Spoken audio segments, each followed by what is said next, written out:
Estamos aqui com o meu amigo pastor Danilo Mesquita. Que alegria, que honra estar com você aqui na nossa casa. Pastor Danilo Mesquita, nós tivemos o privilégio e a alegria de estar lá em Bauru, conhecendo a Igreja Vida. Que igreja linda, conhecer a esposa, a família, e é uma honra ter você aqui com a gente. Muito bom estar aqui com vocês, pastorzão, conhecer aqui a igreja, a cidade também. Tenho certeza que vai ser especial demais. Que bacana. A gente quer bater um papo aqui, conhecer um pouquinho melhor o pastor Danilo. Faz quanto tempo, pastor, que o pastor está lá em Bauru? Eu estou em Bauru fazem 5 anos. Eu me mudei para lá em meados de 2019 para plantar a igreja. 5 aninhos aí já. Que legal. E como que foi esse processo? Cara, foi bem especial, né? Nós estávamos lá em Marília como pastor de células e pastor dos jovens, né? Tinha essas duas funções lá. Estava vendo o nosso melhor momento, estava pastoreando lá cerca de 250 células, né? Na época, na ocasião, ainda liderávamos uma das maiores conferências de jovens do Brasil, né? Reunimos entre 3 e 4 mil jovens lá em Marília, no período do Carnaval, a Deep Conference. E aí, em uma delas, Deus pediu para eu entregar o meu Isaac, né? E me mudar para Bauru. E foi aí que eu fiz toda a transição, né? Entregando lá a liderança, transicionando, né? Para o pastor Tiger na época, as células para o pastor Osias, os adultos para o Belém, que é um ministro hoje na igreja, né? E aí me mudei com a minha esposa em meados de 2019. Tínhamos uma célula lá em Bauru quando nós nos mudamos. Que legal. E vocês começaram com uma célula? Uma célula. Começamos com um grupo de evangelismo, mas nessa época dos grupos de evangelismo, nas praças e tal, a gente ainda não tinha a intenção de se mudar para lá. Depois começamos uma célula, que é como nós começamos as igrejas, né? Fazemos uma ação de evangelismo, aí depois começamos uma célula em uma casa, e aí depois as coisas vão se multiplicando até aí estabelecer uma igreja, né? Mas quando começamos não tinha nem projeção de me mudar para Bauru, né?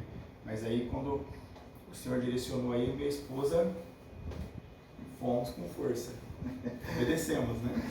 Sim, hoje está colhendo frutos extraordinários lá, né? Sim, Deus tem abençoado muito a gente lá, graças a Deus. Hoje a igreja está com aproximadamente quantas pessoas? Nós estamos com umas 3 mil pessoas hoje. Isso em 5 anos? 5 anos. Nós estamos aí, tá uma experiência bem legal vendo Deus fazer, muitas pessoas se convertendo, muitas pessoas sendo libertas, alcançadas, casamentos restaurados, assim, está sendo bem especial mesmo. E a estrutura lá, essa nova casa está fazendo 1 ano? Ou fez 1 ano agora em agosto. Que legal. 1 ano agora em agosto. Nós inauguramos esse novo espaço no dia 1º de agosto, que é aniversário de Bauru, né, porque nós entendemos de Deus que Deus estava dando um presente para a cidade. Então nós começamos no aniversário da cidade, essa nova etapa, né, nesse novo local, que é onde nós também temos o nosso colégio, né? Sim, que coisa linda.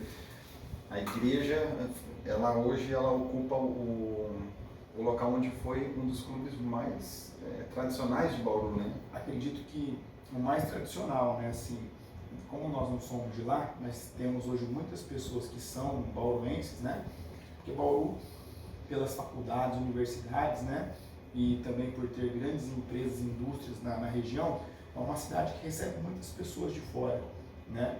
Mas muitos bauruenses que são da nossa igreja, né? Eles contam que eles fizeram formaturas, né? Lá, que se casaram lá, alguns mais idosos falam que fizeram festas de bodas lá, né? Então é bem especial, assim, estar num lugar desse aí. Obviamente que nós entendemos que Deus nos colocou lá para marcarmos a história da cidade, né? Nossa, e é incrível, porque você chega na igreja lá, quem nunca foi, né?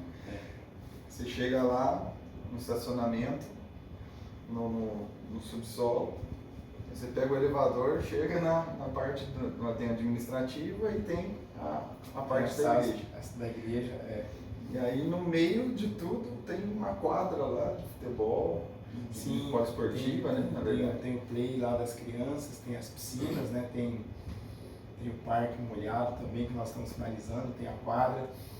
onde a galera se diverte, né? A nossa ideia é, ainda não conseguimos concluir todas as reformas, né? Estamos caminhando, mas a nossa ideia é conseguir o mais rápido possível liberarmos o café, liberarmos o restaurante, né? E aí de final de semana as famílias poderem não só participar dos cultos, mas também ter um espaço de lazer, um local para os filhos brincarem, se divertirem, os jovens, os adolescentes, né?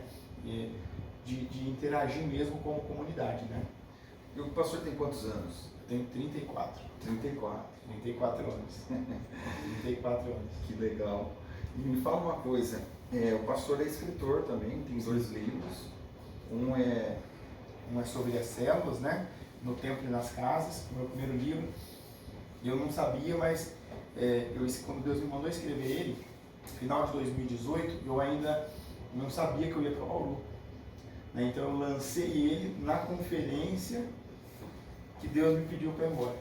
Nossa. E mal eu sabia que nessa transição, né, Deus tinha me dado, ao longo dos 10 anos que eu servi em Marília, né, começando com uma célula e multiplicando e avançando, formando líderes, né, pessoas apaixonadas por Jesus e por vidas, que eu ia aplicar esses mesmos princípios lá em Bauru, né, para em 5 anos a gente ver acontecer a mesma coisa que demorou 10 anos para acontecer antes. Né? Então foi algo muito especial, um livro muito especial. Ele esgotou, né? E agora nós estamos fazendo a segunda edição dele, né? Incluindo um capítulo bônus, que é o capítulo que nós vamos contar como aconteceu em 5 anos em Bauru, aplicando os princípios daqueles 10 anos de história. Que bacana. Bem legal, acho que nos próximos, acho que até outubro já deve estar disponível já. Vai ser bem legal essa aplicação. E as células é algo incrível, né? Que gera proximidade, que gera comunhão. Quando a igreja entende esse propósito, né? É muito especial. As pessoas, elas ficam apaixonadas, né? Elas querem abrir a casa, elas querem receber as pessoas, elas querem cuidar das pessoas, interagir, é muito, muito especial. Comunhão, muita comunhão, né? Muita afinidade, algo... literalmente ali a gente procura viver a igreja primitiva, né? Eles se reuniam no templo e nas casas, né? Foi daí que saiu o nome do livro, né? E eles se reuniam diariamente no templo e nas casas, anunciando a Jesus e partindo o pão, né? Foi daí que nós tiramos aqui, ó, esse aqui é o antigo ainda, né? Esse aqui é a primeira edição. O pastor Domingos prefaciou, que é o meu pastor, e agora nós vamos soltar a segunda edição, que vai ser aí com bônus, né? Contando a história de Bauru. Que bacana. E pastor, se fosse um conselho para que você desse para que aquelas igrejas que estão trabalhando no céu, que a gente também ouve muitas assim, né? Olha, eu não consegui fazer engrenar, eu não consegui fazer fluir.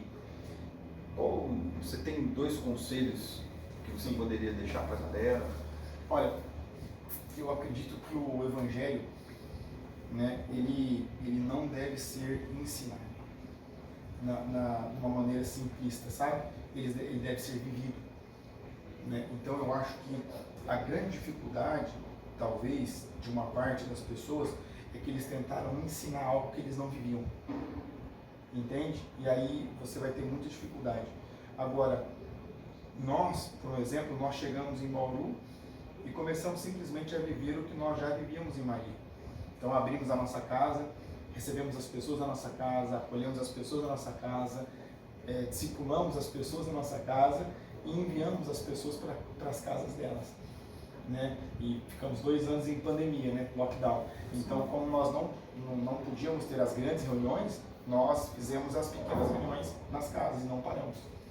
Né? Foi onde Deus fez a gente alavancar muito, né? Nós fechamos a pandemia com cerca de 120 pessoas.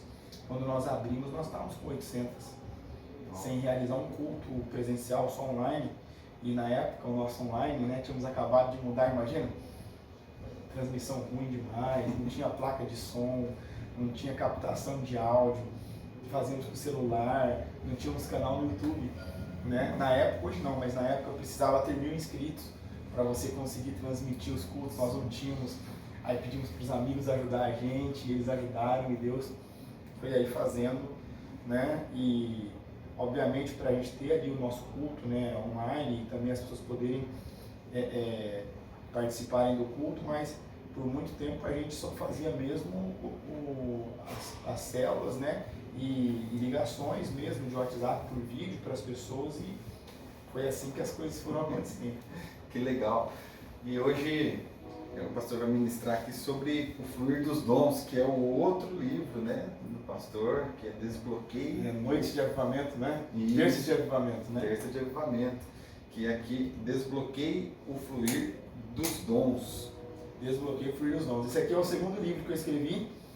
Esse aqui eu escrevi no meu período de 40 dias de jejum do ano passado. Todo ano eu faço. E por que o título, né?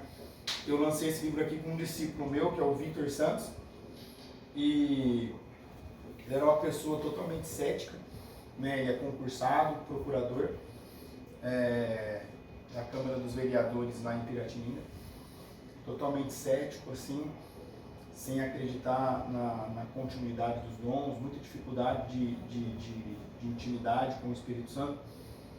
E ele chegou na igreja e começou a caminhar com a gente. E aí nós começamos a discipular, né, a apresentar o Evangelho, o amor às pessoas, enfim, e que os dons o Senhor dava para a gente edificar a igreja. E aí foi indo, e aí é uma história de como ele foi desbloqueado, né? E hoje uma das pessoas que mais tem fluído no profético na igreja, né? E era uma pessoa há 3 anos atrás totalmente cética. E então por isso o título, né? Desbloqueio o fluir dos dons. Obviamente nós damos ali os ensinamentos que o apóstolo Paulo deu, né, à igreja de Coríntios, e obviamente para todos nós, quando ele fala a respeito dos dons, e também o testemunho prático aí de vivência de cada dom, né, dentro da nossa igreja mesmo. Então, os testemunhos que nós escrevemos aqui foram testemunhos que nós vivemos na nossa igreja e na nossa caminhada mesmo, testemunhos reais que nós vivemos aí dentro de cada dom. Foi bem especial. A gente estava conversando no dia que eu estive lá em Bauru, e você estava me comentando, acabou de dizer agora, que todos os anos você faz o jejum. Sim. De 40 dias, só na água, no líquido, na água, no caldo, como que é? Olha, na verdade, nós começamos esses jejuns, né, em 2012, lendo aquele livro do Mahesh Chavda, né, O Poder Secreto do Jejum e da Oração. Só que lá nós fazíamos assim, né, fazíamos pelo que a gente sabia ali, de ler em algumas pessoas que fizeram na Bíblia, o próprio Jesus, e a experiência do Mahesh, né. Só que aí depois eu fiz 3 períodos de 40 dias, 2012, 13, 14, um por ano, e aí depois de 15 até 19, nós fazíamos 2 de 21, um de 21 no primeiro semestre e um de 21 no segundo semestre, né? E aí até 2019, 2020, 21 e 22 nós não fizemos por causa da pandemia, né? Fizemos outros tipos de jejum, 100 dias sem ingerir nada que tenha açúcar, 100 dias sem ingerir nada que tenha glúten, mas não total, né? E aí foi quando eu reencontrei o Luciano Subirá, né? Eu já conheci ele de Marília, que ele tinha de fazer um seminário dos dons, lá na cidade de Marília, em 2014, se eu não me engano. E ele tinha aí acabado de lançar o livro dele, que era a Cultura do Jejum. E aí ele trouxe várias questões científicas e médicas. Ele escreve esse livro aí, se eu não me engano, junto com um médico que acompanha ele no processo de emagrecimento, né? O Dr. Aldo. E aí ele trouxe várias dicas e várias questões de saúde, né? Para que a gente faça o jejum, né? Obviamente sem comprometer a nossa saúde. E aí onde nós começamos a fazer um acompanhamento médico, obviamente, né? E nós tomamos algumas vitaminas, né? A questão de comprimidos, só que tem pessoas que têm dificuldade em tomar o comprimido quando está em jejum, e aí eles podem fazer reposição de vitaminas por injeção ou por soro, né? E aí você faz esses 40 dias, né? E então esses últimos 2 que eu fiz já foi com acompanhamento médico, né? Os outros 3 que nós fizemos aí foi na raça mesmo, né? E os outros 9 também de 21 dias foram assim, o que a gente tinha de conhecimento. Né? Então era água, chá e um café, tudo sem açúcar. Né? E aí algumas dicas que não são médicas, mas de quem às vezes tentava ajudar de alguma forma, é se der cãibra nos últimos dias, toma um Gatorade. Né? Mas hoje, obviamente, nós não fazemos isso, né? Nós sabemos ali que nós temos que repor as vitaminas antes do jejum, para que você entre no jejum saudável. Né? E aí na parte final do jejum você faz mais um check-up, para ver se você está com alguma deficiência devido ao período que você já ficou sem, ou algum indicador que você vai ficar sem. E aí você faz a reposição. Caso você não precise de nada, você pode concluir, e aí pós-jejum você faz a reposição das vitaminas e por soro e também de nutrientes e segue a vida. Né? A imunidade aumenta, o espiritual melhora muito, seu discernimento melhora demais, né? A saúde, quem tem diabetes, tem muitas pessoas que são curadas de diabetes com jejum, né? Problemas de colesterol, né? Você só tem benefícios para a saúde e para o espiritual, é algo sensacional, sensacional. Sem falar que é como se abrisse um portal da quarta dimensão, né? Põe um bicho na sua vida no dia a dia, é algo especial demais. Eu ia te perguntar justamente isso, né? Você conta pelo menos uma experiência que te marcou nesse período, desse período de consagração, desse período de jejum? Desse último agora? Porque tivemos muitos, né? Todo jejum tem algo marcante. Às vezes não durante, mas às vezes depois, né? Mas esse último agora foi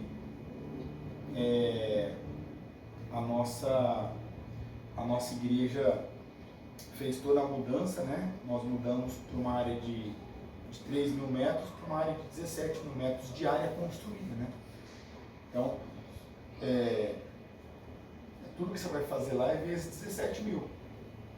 Então é tudo muito caro.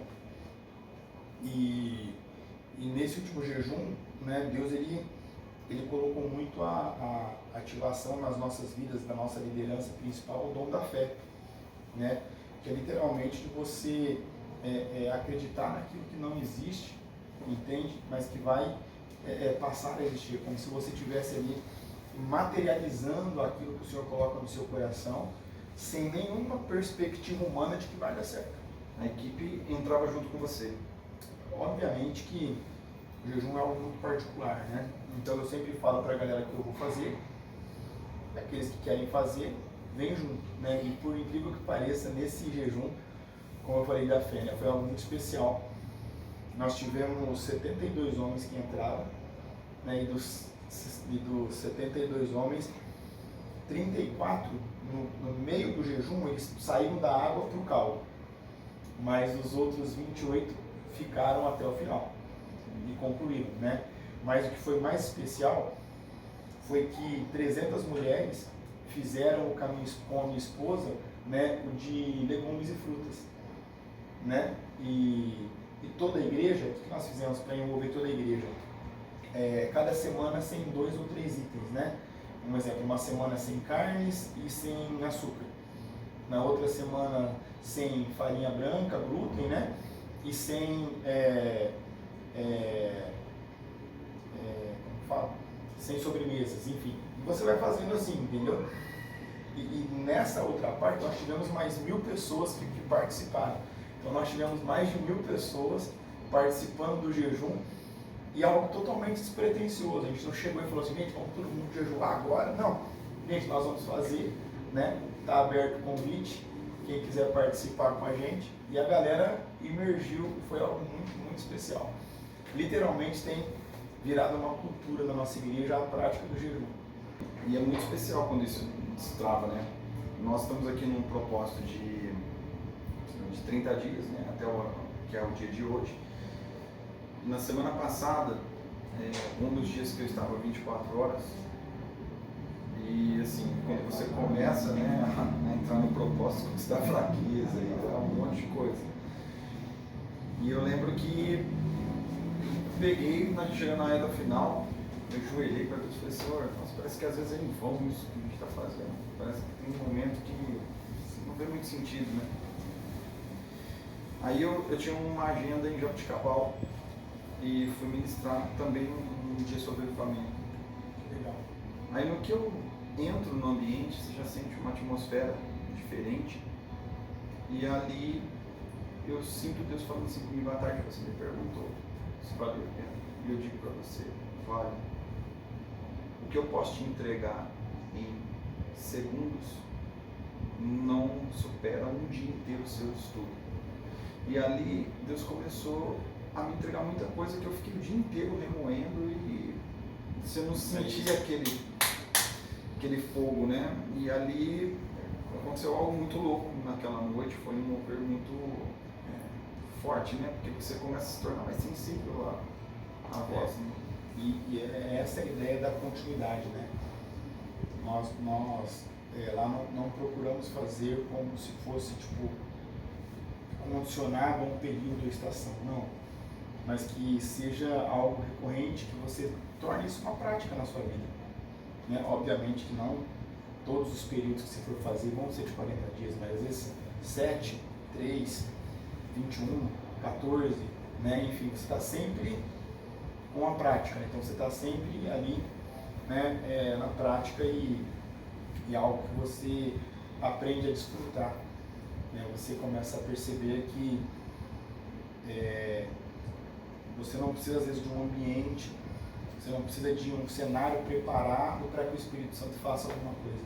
Né? Às vezes é no dia a dia, na simplicidade, às vezes você entra numa loja, você está no mercado, está na fila da padaria, coisas do dia a dia, né? No posto de gasolina, e aí o Espírito Santo ele começa a se mover para algo ali, você começa a ver algo como eles viviam, né? Eles estavam caminhando, de repente no caminho tinha lá um paralítico. Na verdade estavam no caminho, de repente tinha um gritando que era cego.